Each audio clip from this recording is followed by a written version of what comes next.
हरे कृष्णा। तो हम लोग अपने चैप्टर को जो पढ़ रहे हैं अभी, मूविंग चार्ज एंड मैग्नेटिज्म को, पिछली क्लास में हम लोग पढ़े थे कि ऑरेस्टेड लॉ क्या होता है, कैसे मैग्नेटिज्म का फॉर्मेशन होता है, कैसे मैग्नेटिक फील्ड का फॉर्मेशन होता है, वो चार्ज पार्टिकल से होता है या अनरेस्ट पार्टिकल रेस्ट पार्टिकल से होता है, इसके बारे में हम लोग जनरली जाने थे। आज का जो टॉपिक है ये मान लीजिए कि एक तरह से ये बिगनिंग है आपका, जहां से नीट में क्वेश्चन पूछा ही जाता है। और आज का जो मेजर टॉपिक पढ़ने वाले हैं वो हम लोग पढ़ने वाले हैं बायोट-सेवर्ट लॉ के बारे में। यानी बेसिकली हम लोग जो जानेंगे, जो समझेंगे और जहां से क्वेश्चन प्रैक्टिस करेंगे, वो जनरली टॉपिक का नाम क्या है आपका यहाँ पे, बायोट-सेवर्ट लॉ। ठीक है ना। बायोट-सेवर्ट लॉस में हम लोग उन सभी पैरामीटर्स को देखने वाले हैं ना जहां से क्वेश्चन आने की प्रोबेबिलिटी ज्यादा होती है। और अगर आप बोर्ड स्टूडेंट्स हैं तो आप भी इस वीडियोस को ध्यान से देखिएगा, क्योंकि बोर्ड स्टूडेंट के लिए ये टॉपिक बहुत ही ज्यादा आता है। अगर आप बिहार बोर्ड से बिलोंग करते हो तो बिहार बोर्ड में तो ये क्वेश्चन रिपीटेड होता है, ठीक है ना। सीबीएसई का थोड़ा सा एक्सपेक्टेशन ऊपर नीचे होता है, लेकिन बिहार बोर्ड वाले आप देखिएगा अगर ध्यान से इस चीज को समझते हैं तो।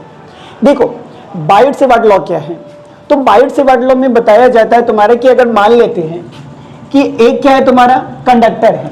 क्या है तुम्हारा, कंडक्टर है। कंडक्टर बोले तो तार है, इलेक्ट्रिक वायर है, ठीक है ना। तो ये क्या है तुम्हारा, कंडक्टिंग वायर है। मान लेते हैं कंडक्टिंग वायर का जो है तुम्हारा वो ले लेते हैं ए से लेके तुम्हारा बी, क्या है, कंडक्टिंग वायर है। और इसका टोटल लेंथ अगर बात करते हैं, ओवरऑल लेंथ बात करते हैं, तो मान लेते हैं कि ओवरऑल लेंथ कितना है इस वायर का, ए लेंथ है। अब हम लोग में ऑरेस्टेड लॉज में क्या पढ़े थे कि अगर मान लो कि इसमें करंट फ्लो कर रहा है, ठीक है ना, इस वायर में क्या फ्लो कर रहा है तुम्हारा, करंट फ्लो कर रहा है। तो जब वायर में करंट फ्लो करता है ना, तो इसके चारों तरफ क्या होता है तुम्हारा, मैग्नेटिक फील्ड का प्रोडक्शन होता है। किसका प्रोडक्शन होता है तुम्हारा, मैग्नेटिक फील्ड का प्रोडक्शन होता है, ठीक है। अब हम लोग जानने का कोशिश करेंगे ना कि अगर मान ले कि वायर है तो कितने डिस्टेंस तक मैग्नेटिक फील्ड का वैल्यू कितना होगा।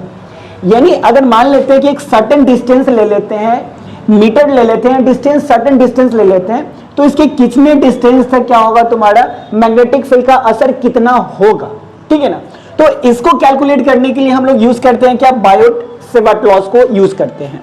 अब इस सेगमेंट को समझने के लिए तुमको समझना पड़ेगा, सबसे पहला ध्यान देना जो पड़ेगा ना, वो देना पड़ेगा क्या कि एक कंडक्टिंग वायर है जिसका लेंथ क्या है तुम्हारा, एल है।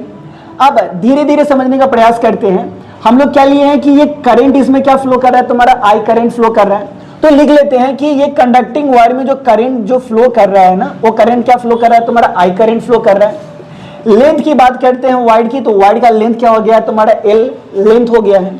अब क्या होता है ना कि अगर मान ले कि यहां से एक सेगमेंट लेते हैं, एक छोटा सा सेगमेंट लेते हैं, क्या लेते हैं तुम्हारा, एक छोटा सा सेगमेंट लेते हैं। जैसे ये क्या होता है ना कि जब भी हम लोग क्या करेंगे, इस इक्वेशन को फॉलो करेंगे ना, तो इक्वेशन में क्या होता है कि जनरली हम लोग को क्या करना पड़ेगा, इंटीग्रेशन करना पड़ेगा। और जब भी इंटीग्रेशन करते हैं ना, तो इंटीग्रेशन करने के लिए क्या होता है कि एक पूरे से वायर के लेंथ के एक छोटे से टुकड़े को हम क्या करते हैं, लेते हैं, ठीक है ना। अब इस छोटे से टुकड़े को लेते हैं तो ये क्या कहलाता है तुम्हारा, डीएल कहलाता है। बोले तो इसको बोलते हैं हम लोग करंट एलिमेंट्स बोलते हैं। क्या बोलेंगे तुम्हारे यहाँ पे, करंट एलिमेंट बोलेंगे इस छोटे से सेगमेंट से। अब इस छोटे से सेगमेंट से एक डिस्टेंस ले लेते हैं हम लोग, मान ले यहाँ पे कि एक डिस्टेंस हो गया तुम्हारा, यहाँ पे क्या ले लो, कुछ भी ले लो, मान ले कि ये पी पॉइंट्स है। हमको यहां से लेके यहां तक का जो पी पॉइंट्स है ना, इस पी पॉइंट्स पे फाइंड आउट करना है कि मैग्नेटिक फील्ड का वैल्यूज कितना होगा। समझना थोड़ा सही से। यानी एक कंडक्टिंग वायर ले लिए जिसका लेंथ क्या है तुम्हारा, एल है।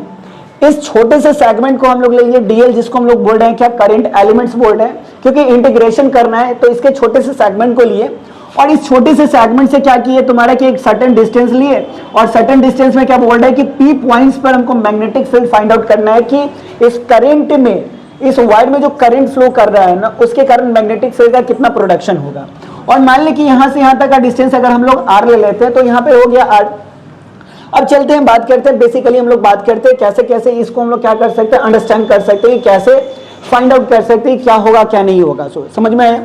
अब देख ऑरेस्टेड की लॉ के हिसाब से क्या बोला जाता है, अगर हम लोग बात करते हैं ऑरेस्टेड लॉ से, तो अकॉर्डिंग टू ऑरेस्टेड लॉ की बात करते हैं, ठीक है ना। तो ऑरेस्टेड लॉ में क्या बताया जाता है, जनरली देखना कि इस पॉइंट पर जो मैग्नेटिक फील्ड का प्रोडक्शन होगा, ठीक है ना। यानी पी पॉइंट पर जो मैग्नेटिक फील्ड का प्रोडक्शन होगा इस करंट के कारण वो इसका प्रोपोर्शनल होगा। यानी कहने का मतलब मान ले कि छोटे से सेगमेंट है तो ये बड़ा यूनिट मैग्नेटिक फील्ड का बी हो गया, छोटा एक यूनिट क्या हो गया तुम्हारा डीबी हो गया। तो जिस पॉइंट पर उतना ही मैग्नेटिक फील्ड का प्रोडक्शन होगा ना जितना करंट का वैल्यू होगा। यानी बोले तो मैग्नेटिक फील्ड जो होता है ना डायरेक्टली प्रोपोर्शनल क्या हो गया तुम्हारा करंट का हो गया। यानी करंट का वैल्यू बढ़ेगा तो मैग्नेटिक फील्ड का वैल्यू क्या हो जाएगा तुम्हारा बढ़ेगा। प्रोपोर्शनल कहने का मतलब यही होता है कि मैग्नेटिक फील्ड का वैल्यू बढ़ेगा, ठीक है ना, कब, जब करंट का वैल्यू बढ़ेगा। करंट का वैल्यू बढ़ता जाएगा मैग्नेटिक फील्ड का वैल्यू क्या होगा तो तुम्हारा बढ़ता जाएगा। तो डीबी प्रोपोर्शनल किसका हो गया तुम्हारा आई का। तो ये फर्स्ट सिचुएशन पकड़ लिए। सेकेंड सिचुएशन में क्या बोलता है सो देख, ये जो डीएल है ना करंट एलिमेंट, मैग्नेटिक फील्ड क्या होगा करंट एलिमेंट का भी क्या होगा तुम्हारा प्रोपोर्शनल होगा। किसका प्रोपोर्शनल होगा करंट एलिमेंट्स का भी प्रोपोर्शनल होगा। यानी जैसे जैसे इस छोटे से टुकड़े से हम लोग बढ़ते जाएंगे वैसे वैसे मैग्नेटिक फील्ड का प्रोडक्शन क्या होता जाएगा तुम्हारा बढ़ता जाएगा। यानी ये छोटा सा वायर का एक छोटा सा टुकड़ा डीएल है, अब इस पूरे वायर में क्या आ रहा है तुम्हारा करंट फ्लो कर रहा है। तो इसका जैसे जैसे हम लोग एरिया बढ़ाते जाएंगे वैसे वैसे क्या होगा तुम्हारा मैग्नेटिक फील्ड का वैल्यू क्या होता जाएगा तुम्हारा बढ़ते जाएगा। तो ये डीबी जो है ना वो डायरेक्टली प्रोपोर्शनल किसका हो गया तुम्हारा डीएल का हो गया, करंट एलिमेंट्स का हो गया, ठीक है। तो ये सेकेंड्स हो गया तुम्हारा। उसके बाद बात करते हैं, देखिए ये डिस्टेंस है, इस पॉइंट से लेके इस पॉइंट तक के बीच का डिस्टेंस क्या है तुम्हारा आर है। तो बोला जाता है देख कोई भी थ्योरी हम लोग पढ़ते हैं या लॉज पढ़ते हैं, चाहे वो ग्रेविटेशन का हो चाहे कोलम्बिक फोर्स का हो, हम लोग क्या पढ़ते हैं कि किसी चीज का डिस्टेंस बढ़ने से ना जनरली देखते हैं हम लोग क्या कि डिस्टेंस बढ़ने से फोर्स का वैल्यू कम होता है, डिस्टेंस बढ़ने से इलेक्ट्रोस्टैटिक फोर्स का वैल्यू कम होता है, ग्रेविटेशनल फोर्स का वैल्यू कम होता है। और यहां पर याद रखना कि हम किसी भी एलिमेंट से जितना दूर जाते रहेंगे ना उसका वैल्यू उतना ही ज्यादा क्या होते जाएगा तुम्हारा कम होते जाएगा, ठीक है ना। तो ये जो मैग्नेटिक फील्ड है डीबी है ना ये प्रोपोर्शनल है क्या तुम्हारा इनवर्सली प्रोपोर्शनल और स्क्वायर ऑफ डिस्टेंस है। यानी बोला जाए तो ये मैग्नेटिक फील्ड जो पॉइंट पर प्रोड्यूस हो रहा है वो स्क्वायर ऑफ रेडियस है तुम्हारा। बात समझ में आया, ठीक है ना। तो ये हो गया इक्वेशन नंबर क्या हो गया तुम्हारा थर्ड हो गया। अब बात करते हैं, देख ये जो है ना यहां से लेके तुम्हारा यहां जो लेंथ लिए हैं, ठीक है ना, इस करंट एलिमेंट से यहां तक जो लेंथ लिए है इसके बीच में सर्टेन क्या कर रहा है तुम्हारा एंगल का फॉर्मेशन हुआ है। और ये एंगल जो होता है ना ये इसमें हम लोग एंगल को यूज करने वाले हैं क्या साइन थीटा यूज करने वाले हैं। एंगल को क्या लेने वाले हैं साइन थीटा। तो बोलता है कि अगर एंगल का वैल्यू बढ़ेगा तो मैग्नेटिक फील्ड का वैल्यू क्या हो जाएगा तुम्हारा बढ़ जाएगा। एंगल का वैल्यू बढ़ेगा मतलब मैग्नेटिक फील्ड का वैल्यू क्या होगा बढ़ेगा। यानी इसके एंगल जो ना जितना एंगल को हम बढ़ाते जाएंगे, ठीक है ना, साइन थीटा के वैल्यू को बढ़ाते जाएंगे उतना मैग्नेटिक फील्ड का वैल्यू क्या होगा तुम्हारा बढ़ता हुआ चला जाएगा, ठीक है ना। अब ये तुम्हारा फर्स्ट में क्या बोला कि मैग्नेटिक फील्ड का वैल्यू तब बढ़ेगा जब करंट का वैल्यू बढ़ेगा। यानी magnetic field directly proportional to किसका तुम्हारा करंट का। दूसरा बोले तुम्हारा मैग्नेटिक फील्ड जो होता है वो डीएल यानी करंट एलिमेंट का डायरेक्टली प्रोपोर्शनल होता है। फिर बोला मैग्नेटिक फील्ड जो होता है वो इनवर्स ऑफ स्क्वायर होता है तुम्हारा, ठीक है ना। तो ये आ गया। और मैग्नेटिक फील्ड जो होता है ना वो एंगल का भी क्या होता है प्रोपोर्शनल होता है। समझ में ये बात। अब क्या करेंगे ना इधर वाला देख तुम्हारा कि इधर वाला क्या है LHS इक्वल है। अगर LHS इक्वल है तो RHS भी क्या होगा तुम्हारा इक्वल हो जाएगा। तो इधर को अगर हम लोग इक्वेशन लेते हैं तुम्हारा equation first, equation second, equation third and equation क्या तुम्हारा फोर्थ अगर लेते हैं तो क्या लिखते हैं हम लोग डीबी प्रोपोर्शनल क्या हो जाएगा तुम्हारा यहां पर देखिए आई हो जाएगा, ये तुम्हारा डीएल हो जाएगा, ठीक है ना। उसके बाद देखिए ये क्या आ जाएगा तुम्हारा यहाँ पे साइन थीटा आ जाएगा, ठीक है ना। तो ये हो गया तुम्हारा क्या आई डीएल साइन थीटा हो गया। और नीचे ये क्या हो गया तुम्हारा आर स्क्वायर हो गया। बातें समझ में, क्योंकि देख ये तो इनवर्स है ना नीचे है तो नीचे वाले को नीचे रखते हैं भाई, ठीक है ना। ऊपर वाले को क्या करते हैं ऊपर रखते हैं। तो जो भी प्रोपोर्शनल है ना उसको सबको क्या कर लिए आइडियल साइन थीटा ऊपर कर लिए और नीचे क्या हो गया तुम्हारा आर स्क्वायर हो गया। इस इक्वेशन को फॉरवर्डिंग करते हैं आगे की ओर ले जाते हैं तो डीबी। अब जब देख ये प्रोपोर्शनलिटी का साइन हटाएंगे ना तो प्रोपोर्शनलिटी का साइन जैसे ही हटाएंगे तो हम लोग को पता चलता है कि जब प्रोपोर्शनलिटी का साइन हटाते हैं ना तो कांस्टेंट आता है। क्या आता है तुम्हारा कांस्टेंट आता है। तो ये प्रोपोर्शनलिटी का साइन हटाएंगे तो यहाँ पर क्या आ गया तुम्हारा म्यू वाई तुम्हारा क्या देखो ये कांस्टेंट आ जाएगा तो क्या लिख दिए इनटू। अब यहां पर क्या है तुम्हारा आई डी एल साइन थीटा और अपन क्या हो गया तुम्हारा आर स्क्वायर हो जाएगा, ठीक है ना। इसको थोड़ा सा ऊपर ले जाते हैं जगह के कारण, ऊपर में अगर इसको ले जाते हैं तो देख ये तुम्हारा dB है, ठीक है ना। ये जो k का जो वैल्यू होगा ना यहाँ पर म्यू नॉट बाई 4 पाई आ जाएगा, कितना आ जाएगा तुम्हारा म्यू नॉट अपॉन 4 पाई आ जाएगा, इनटू तुम्हारा आई डी एल, और ये तुम्हारा क्या होगा साइन थीटा, और अपन में क्या हो गया तुम्हारा आर स्क्वायर हो गया, ठीक है ना। तो ये तुम्हारा क्या हो गया इक्वेशन आ गया। यानी हमको किसी भी पॉइंट्स पर करंट का वायर दे दे तुम्हारा, और किसी भी पॉइंट्स पर लेके कुछ डिस्टेंस लेके तुम्हारा पूछे कि इस पॉइंट पर मैग्नेटिक फील्ड का प्रोडक्शन कितना होगा, तो हमको इस फार्मूला से क्या करना है फाइंड आउट करना है। तो dB बराबर क्या हो गया म्यू नॉट अपॉन तुम्हारा 4 पाई हो गया, और into I D L sine theta अपन में क्या हो गया तुम्हारा आर स्क्वायर हो गया। बात समझ में आया। अब चलते हैं नोटेशन की। तो देखो dB जो है जब इसको इंटीग्रेट किया जाएगा, क्या किया जाएगा तुम्हारा इंटीग्रेट किया जाएगा, तो dB को जब इंटीग्रेट करेंगे ना तो ये क्या होगा तुम्हारा d हट जाएगा, और पूरा के पूरा क्या होगा मैग्नेटिक फील्ड चला आएगा तुम्हारे यहाँ पे। तो अभी तक तुम याद करना dB इज इक्वल टू क्या होगा म्यू नॉट अपन में तुम्हारा 4 पाई इंटू तुम्हारा आई डी एल साइन थीटा, और इनटू तुम्हारा अपन में क्या हो गया आर स्क्वायर। इस फॉर्मूला को तुम याद कर लो, रट्टा मार लो, बहुत ही ज्यादा इंपॉर्टेंट होने वाला है, ठीक है। अब बात करते हैं ये जो म्यू नॉट है ना, म्यू नॉट का वैल्यू यहां पर होता है 4 pi into 10 to the power minus 7 होता है। कितना होता है म्यू नॉट का जो वैल्यू होता है वो 4 pi into 10 to the power minus 7 होता है, ठीक है बच्चा, बात है समझ में, ठीक है ना। और ये टेस्ला मीटर पर एम्पेयर होता है, ठीक है। तो ये समझ में आ गया तुम्हारा कि म्यू नॉट का वैल्यू क्या होता है 4 pi into 10 to the power minus 7 होता है। अगर कभी कभी क्वेश्चन में याद रखना कि तुमको रिलेटिव परमेबिलिटी के फॉर्मेट में दे दे, बोले तो तुम्हारा देख रिलेटिव परमेबिलिटी कहने का मतलब म्यू बराबर तुम्हारा म्यू नॉट इंटू तुम्हारा क्या होता है म्यू आर होता है, ठीक है ना। और यहाँ पर वैल्यू किसका दिया हुआ है म्यू नॉट का दिया हुआ है।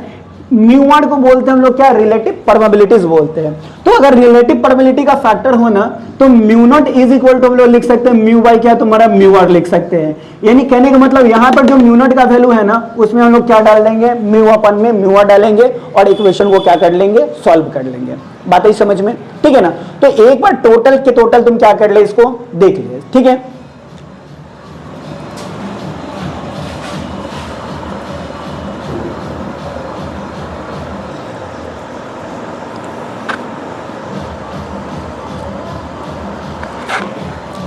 चलो जी, कभी कभी देखना तुम्हारा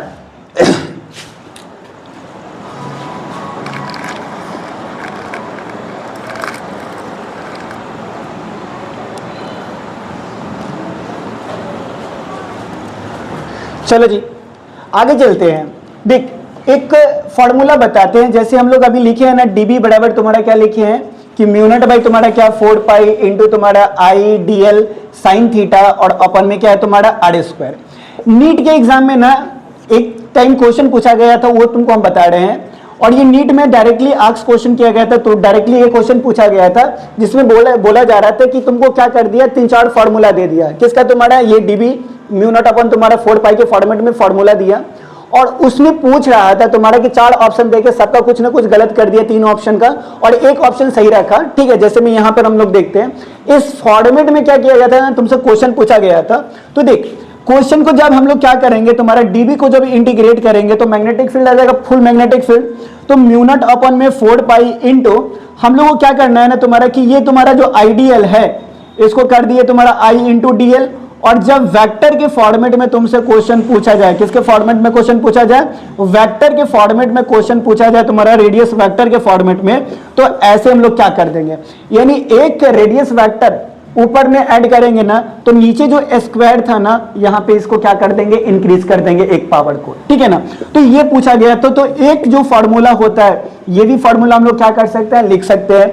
यानी मैग्नेटिक फील्ड का किसी सर्टेन पॉइंट्स किसी सर्टेन सेगमेंट में जो मैग्नेटिक फील्ड का होगा ना वो म्यू नॉट अपन 4 pi into IDL sine theta अपन में आर स्क्वायर होगा।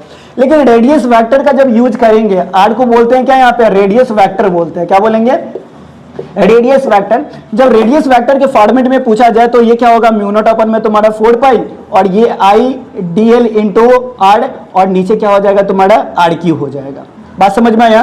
तो दोनों फॉर्मूला अपने जगह पर क्या है सेम है, एक रेडियस वेक्टर के फॉर्मेट में है और एक केवल क्या है रेडियस के फॉर्मेट में है, ठीक है ना। तो दोनों को दोनों तुम क्या कर सकते हो देख सकते हो। बात ही समझ में।